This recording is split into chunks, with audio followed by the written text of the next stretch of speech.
Now it's a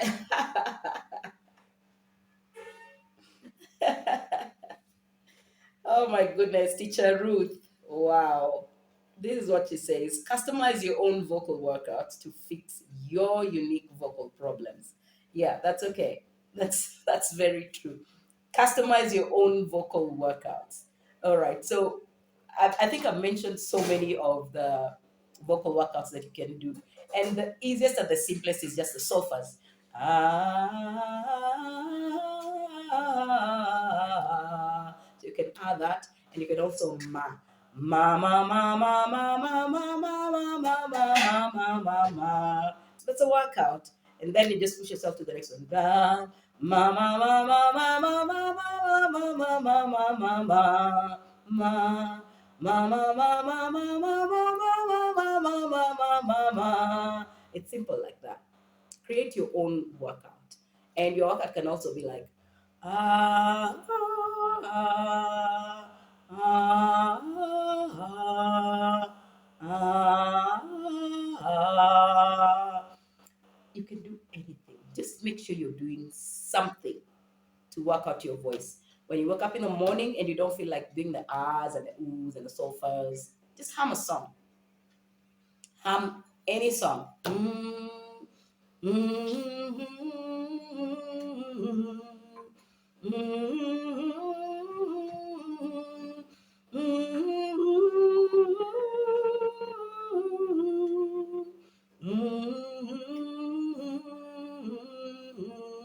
I don't even know what song that was. Hum anything. Just make sure you're doing something to open up your vocals. All right. And is this the last one?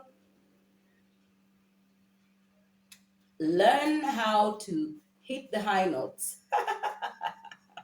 Stop pushing and squeezing into the high notes. Oh dear, I so identify with this. It would reach time to sing. Sometimes we would have a male worship leader, and then you're supposed to be singing soprano, and then they're singing on F, and the male voice is very different from the female voice, of course, because of our anatomy. And now, man, you have to sing this high note, and you're just like, oh my goodness, how will I ever hit that note?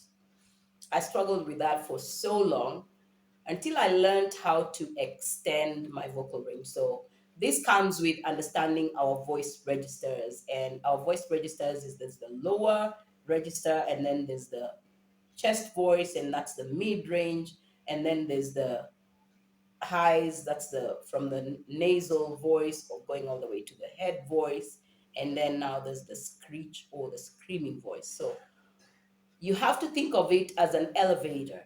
So an elevator going from the basement, so maybe there's basement one, basement two, then comes to the ground floor. So basement one and basement two, you can call that your lower register. Okay, and that those are the like really, really, really low notes. So what's the lowest you can go? So you can think of the base note, the basement two, basement one, then you come to the ground floor. So you can think of the ground floor, first floor, second floor as your comfort zone. Okay, that's your normal singing voice. You're not struggling, you're comfortable, you can sing any note between there, you can sing any song that is not going too high or too low. That's your first floor, second floor, you know, ground floor, first floor, second floor. Then now there's the third floor, fourth floor, and third floor and fourth floor are okay. This is a bit high, but I can still reach it, and you're able to sing through that. And then now there's from the sixth floor going all the way to the 12th floor. You're like, oh my goodness, who even sings that apart from Mariah Carey and Whitney Houston and maybe Michael Jackson, But yes, you can do it. Once you have it in your mind, like it's a vocal register and it's an elevator.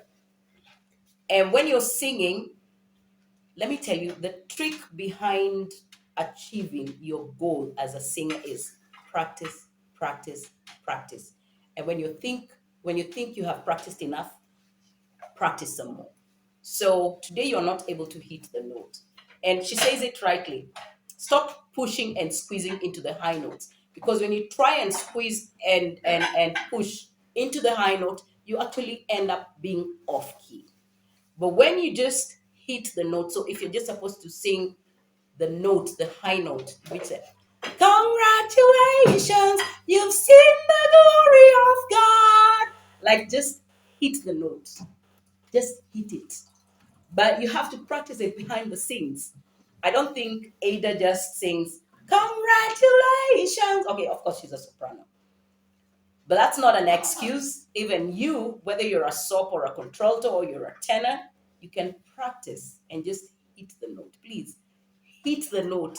Don't squeeze it. When you squeeze into the note or you push into the note, you just end up sounding like, how does that? What is that she sings before she sings that? I've forgotten the part that she sings before she comes to congratulations, I've seen the glory of God. Congratulations. And then you have to go back to congratulations. But now when you're pushing through that, you end up singing like, congratulations, you've seen the glory of God. It sounds really bad. So you don't want to do that. So how do you hit the note? You first of all have to understand these vocal registers. As I've explained, there are different floors in your body. It's in your voice. It's all here. Your vocal range, yes. So they're all here. So you have to understand what voice is basement 2, what voice is basement 1. And no one can calculate that for you because you understand your body and your voice better than anybody else. But yes, when a vocal trainer listens to you, they will be able to tell you, okay, this is your range, this is within your range, your normal range. Okay, this one you're struggling a bit. And then they will help you through so that you're not now struggling through it, but you are actually singing in the voice that you thought was too high. And within no time, you'll discover, oh, that wasn't high at all. And I know I've trained some people. They came to me and they said, I know I'm an alto. I tell them, no, you're a soprano.